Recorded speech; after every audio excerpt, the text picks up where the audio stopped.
In this video, I show you how you can balance flash and low levels of ambient light in the second part of the Red Riding Hood themed shoot. AdoramaTV presents Take and Make Great Photography with Gavin Hoey. Hello, I'm Gavin Hoey and you're watching AdoramaTV, brought to you by Adorama, the camera store that has everything for us photographers. And today, well, you can see I'm not actually in my little studio. We're out in the woods because we're going to do a Red Riding Hood themed shoot, but outdoors. Now to do this, of course, I need a model, so let me introduce you to Fern. Say hello, Fern. Hey. So Fern's joined me again, very brave in this lovely warm, it's lovely out here, isn't it? The UK is always lovely and sunny, and we're going to do a little shoot out here. We're going to mix in a bit of flash as well, so it's going to be an extension of our previous studio shoot. So with that in mind, let's get going. So for the first setup, we're going to do something fairly straightforward, a nice kind of head and shoulder shot out here, and I've got some flash gear that I'm going to use, but let's start without flash and just see what we get. Now the lighting today can best be described as flat, but let's take a shot. Now I'm going to use my Canon 70-200mm f2.8 lens. It's a gorgeous lens for portraits and gives some lovely creamy blurry backgrounds, especially when you shoot wide open at f2.8. Now I've got to watch my shutter speed here. I've got nothing other than the camera and the lens, no extra lighting, and at 100 ISO my shutter speed is very, very slow, even wide open at f2.8. So let's really bump up that ISO setting and we can go up to 400 ISO, keep my shutter speed up and my pictures sharper. That's great. So they work pretty well, but they are very flat and lack a little bit of drama. And that's where lighting can come in. We can add our own lighting into this scene to create our own rather more dramatic image. So for the lighting, I'm going to use the Rove Light 600. This is a studio powered flash. I mean, it's a very powerful flash, but the best bit about it is it's battery powered. So there's no cables, there's nothing here that's going to cause me to have any problems even shooting in the woods. We just need to get this in the right position. And of course, I need the little remote control to go on top of the camera to trigger the Rove light. Okay, so let's work out what we need to do for exposure. Now, I'm going to start by taking an ambient meter reading. So I'm in aperture priority mode. I'm in my chosen aperture, f2.8, and I'm going to drop down to ISO 100. That's where I want to be. Now, if I take my ambient meter reading from here, my camera is telling me, wow, it's telling me 1/10 of a second. That's how dark it is down here, and it's the middle of the afternoon. It's crazy dark, but we can work with that. So that's 1/10 of a second. Now I'm actually going to switch to manual, and I'm going to deliberately underexpose the ambient light. So 1/10 of a second, f2.8, ISO 100 is the correct exposure. I'm going to go for 1/30 of a second. So that's a stopping a bit underexposed. Let's just take a shot without the flash firing so you can see how that looks. As you can see, it's a little underexposed, but we still have detail in the background. Now we're going to add in the flash, but we need to work out how bright to make that flash. Remember, my target aperture is f2.8. So let's turn the flash meter on. So all I'm going to do is just pop the meter underneath Fern's chin or thereabouts, and we'll take a meter reading. So at the moment that's telling me f5.6. That's way too bright. I just need to turn this down 2 stops, that's 6 clicks. And then I can take another meter reading, and that's telling me f2.8. So I've hit my target aperture for my flash. My flash is producing f2.8 of light. It's going to balance with the ambient, and hopefully that will just fill in the shadows and give me the shot I'm after. Okay, let's take the shot and find out. Okay, Fern, here we go. So that's lovely. Brilliant. And can you bring your hood up over your head for me? Okay, here we go. Okay, so there we go, we've got some great shots, and that shows you that by balancing the ambient light and the flash, you can get some great shots that give you the best of both, but give you ultimate control over the end result. Okay, so let's try something different. Let's move on, try another location.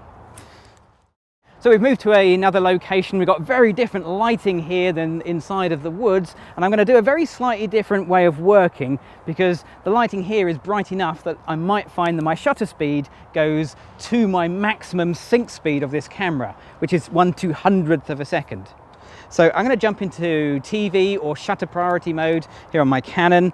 My sync speed is 200th of a second, but I always work a little below that, so 1/160th of a second. And I'm just going to take a meter reading and let the camera tell me what aperture I can work at. And my camera is telling me f2.8. Now 160th, ISO 100 f2.8 would give me a perfect exposure on the background. I want to slightly underexpose, so I'm going to shoot at f4 instead. Okay, so switch to manual, 1/160th of a second, f4, ISO 100, that's locked in. Now what I need to do is to get the flash to flash at f4, so fern becomes correctly exposed and my background is slightly underexposed. We'll come and take a test reading, pointing the meter reading back at the flash. Okay, I'm actually on f5, so we can just drop that down just a little bit to f4. So my flash is producing exactly the right amount of light and I should get the shot that I'm after. Beautiful. These are lovely. Really good.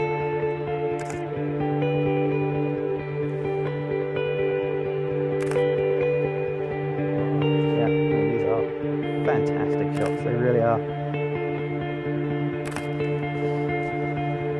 Okay. Can I get you just to do a little spin? Okay. Let's see how that comes out. Okay. Go for it.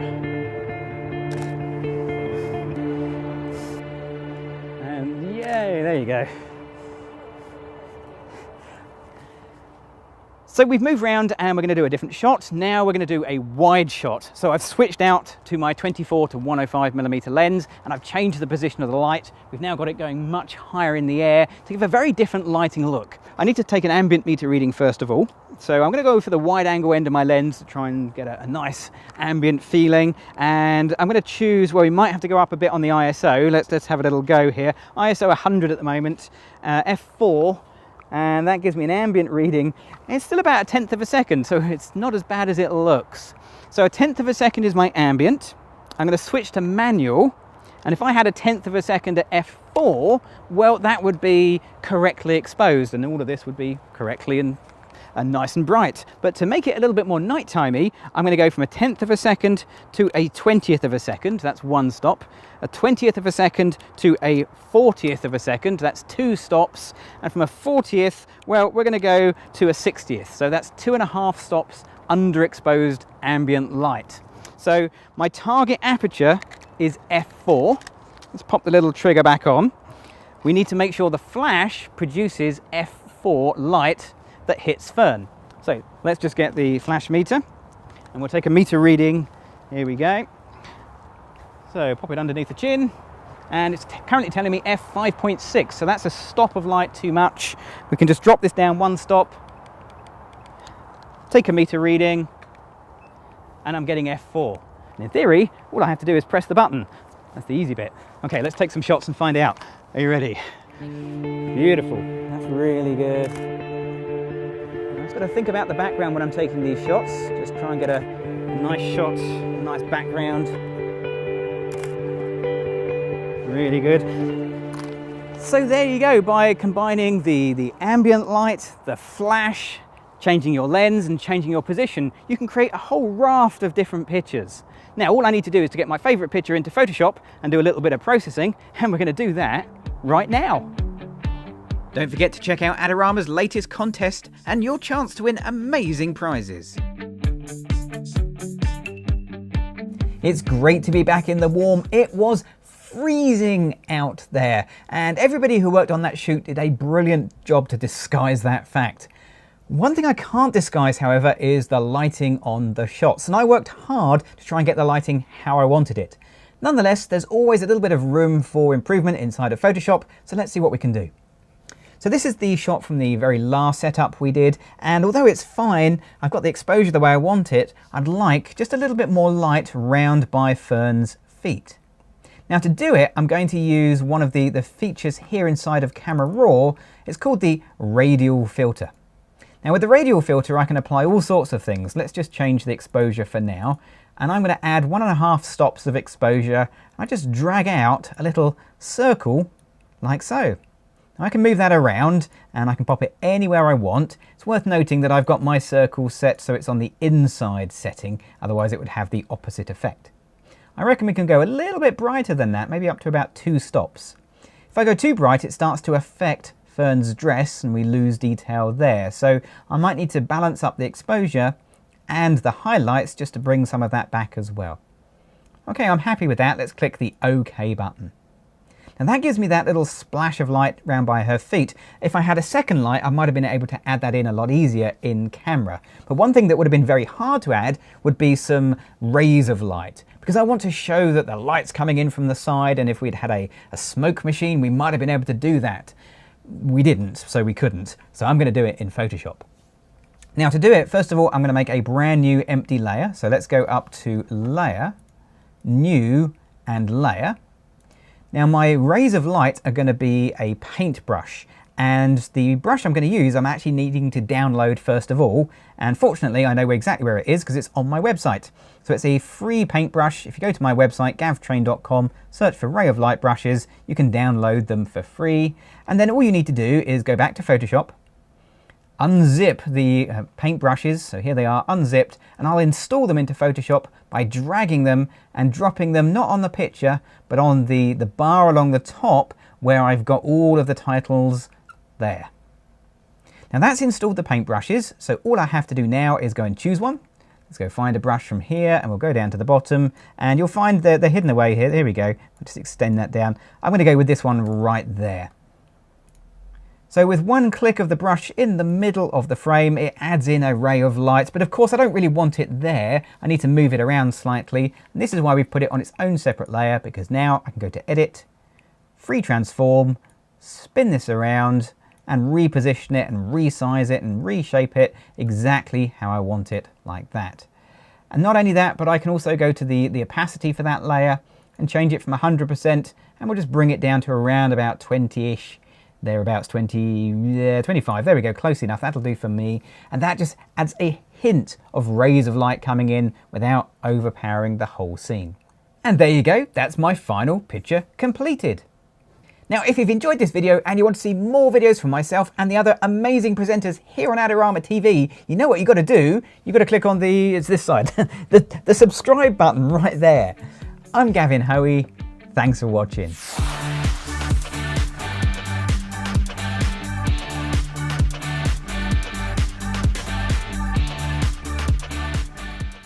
Great looking prints at low cost? Be sure to visit our easy-to-use online printing service.